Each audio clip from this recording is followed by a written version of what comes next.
Oh, hell yeah. Especially when I was like deep into drugs and alcohol. I just thought like, oh man, like I never felt those feelings in my own head, but I just thought like, I definitely had fears about that. I know that stuff can run in the family and things like that. And I feel like the way that, I've found a lot of peace and got more well myself is just through knowledge and stuff, through understanding how the mind works. And then you can understand yourself better and not be as susceptible to like really messed up thoughts and stuff like that, But I've always been pretty like, it's only when like alcohol, it's a depressant, I think everyone ends up feeling kind of shitty with alcohol at a certain point. And so that's kind of like the only thing that's really kind of brought me into like some weird headspaces. Because you started with that stuff pretty young, right? Mm-hmm. Yeah. Oh yeah.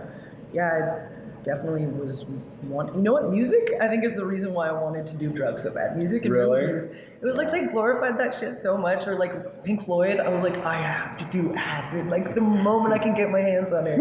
So I was like grade 8 and 9, like trying to find stuff like that. And drugs were like my hobby for sure. Talk to me about that, because you basically, it was more than a hobby. It was almost your lifestyle through all high school, right? Yeah, for sure. Like I didn't drink alcohol in like grade 9.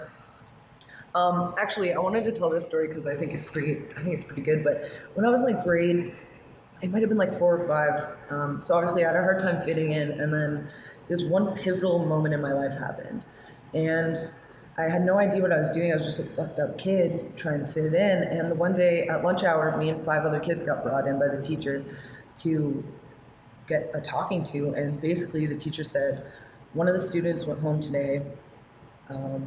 It was his birthday, and you guys made him feel so shitty that he went home and puked, and it was his birthday.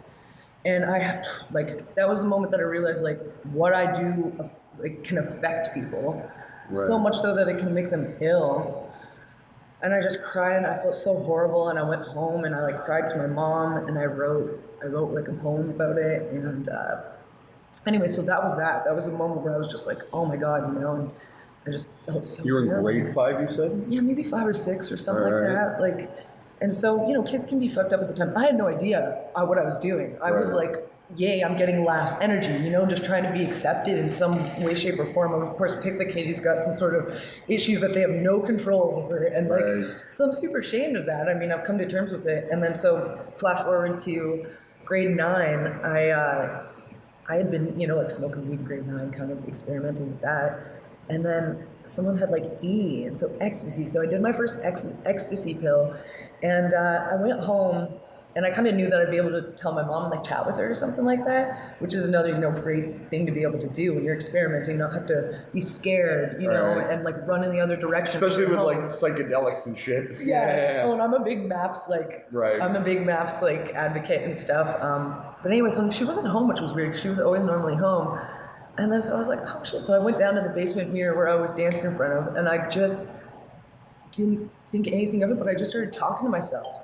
And I literally like therapied my ass. Like I looked at myself and I was like, you hurt this person and you did this because of this. And I just like went through all of these things, and I like repented in front of the mirror. It was another pivotal moment in my life. I'm shaky because I'm cold, but yeah, it was like, it totally changed me. And I literally I don't know whether it was that week or the next day, but I went and I knocked on the doors of anyone who I'd hurt, and I apologized to them, went inside, that particular guy who went home that day, I became a good friend of his, and I... Had you not talked to him?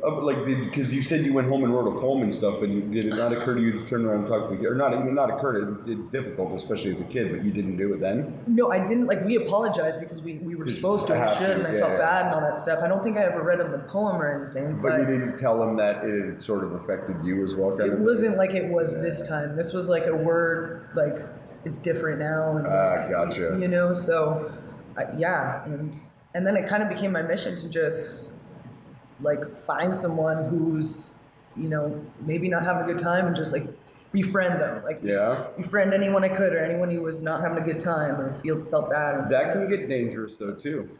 It worked out really well for me. Yeah. Don't forget, you can subscribe to our full audio episodes on Spotify, Apple Podcasts, or anywhere you find your audio podcasts. The full episodes, highlights, and our live off-the-floor performance videos can be found at our YouTube channel, and you can follow us on Facebook and Instagram at the AVB Podcast. Of course, you'll find links to our incredible sponsors and this week's guest in the description below. The AVB Podcast is part of the Border City Network. Find more great content at bordercitynetwork.com. See you next time, folks. Bye-bye.